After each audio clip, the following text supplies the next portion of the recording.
today has approved the much needed relief for the telecom sector. Joining us now on ET Now is the telecom minister. Sir, appreciate you taking your time out and speaking with us today at ET Now. Let me first begin by asking you on the big announcement today on the telecom relief, where you have announced that the 4-year moratorium period will be given as far as AGR dues are concerned.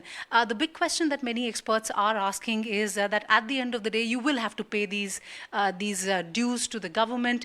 I want to ask you, is it really kicking the can down the road, or are you expecting a significant change in the health of the telecom companies in the time period or the leeway that you've given? Look at the entire package in a holistic way. What are the reforms in it? There are structural reforms. First reform is the AGR definition. That itself will solve so many of the issues which are there. The issue about penalty, the issue about monthly compounding of interest. All those things basically go a long way in improving the financial health of the telecom players. Over a period of 4 years, as people earn, they repay their dues. I think that's a very balanced way of looking at things, where the government revenues are not affected, as well as the industry is getting the right opportunity to upgrade their network using the free cash flows and invest in newer technologies.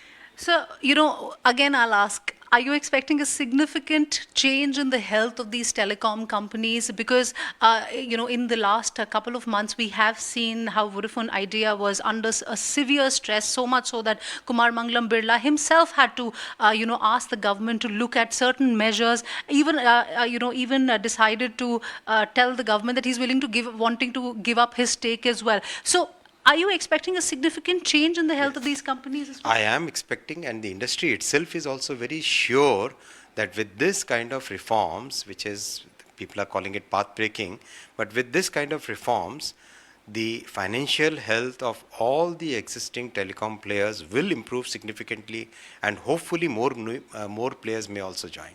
Uh, Up until now, sir, one of the big concerns that we were seeing was perhaps that if we don't take these measures, then it could lead to a duopoly. Given the fact that these reforms today that you've announced are going to have a far reaching impact, are you expecting fresh investment into the telecom sector as well?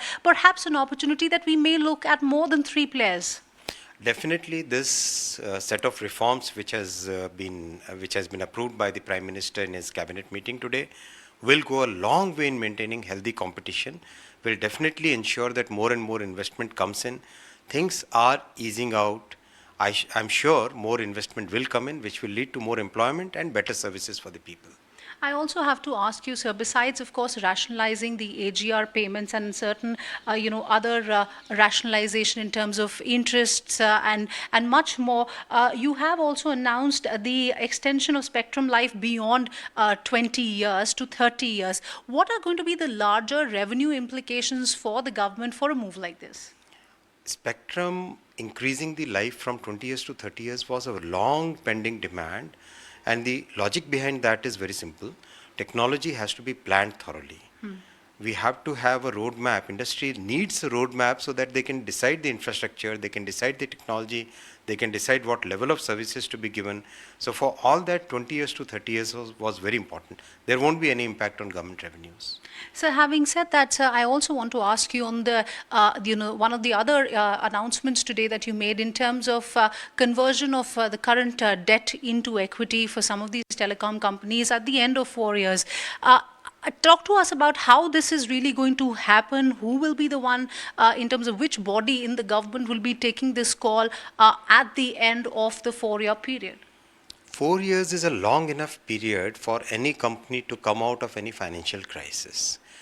The rationalization of bank guarantees, the rationalization of AGR, the simplifications in the interest and penalty regime, all those things are, in my opinion, and also in industry's opinion, are good enough for the industry, for the companies to come out of any financial stress that they may be having.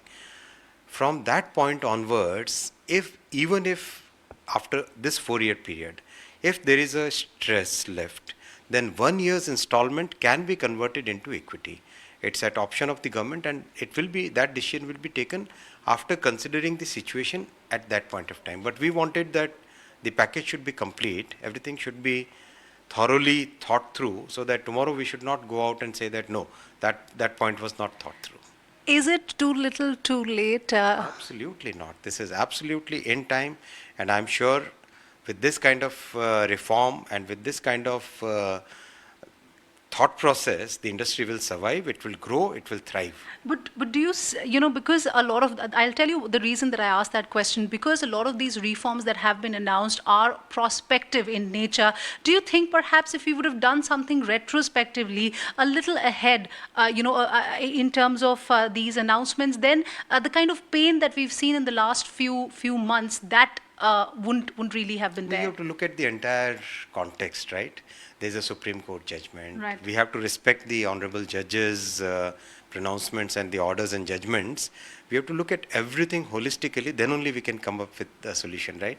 Prospective means what? Prospective means from the day from which the reforms will kick in, right? Today the cabinet has announced, cabinet has approved. Within next few days, all the operational guidelines will be there. So prospective is not like somewhere out there in future. It is right here. You've also spoken about the 5G auctions. As far as 5G auctions go, sir, one of the demands in the industry is for relooking at the price. Has the government given some thought to it?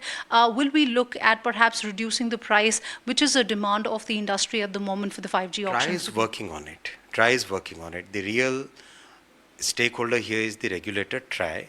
So once they complete their consultations, we'll take the final call.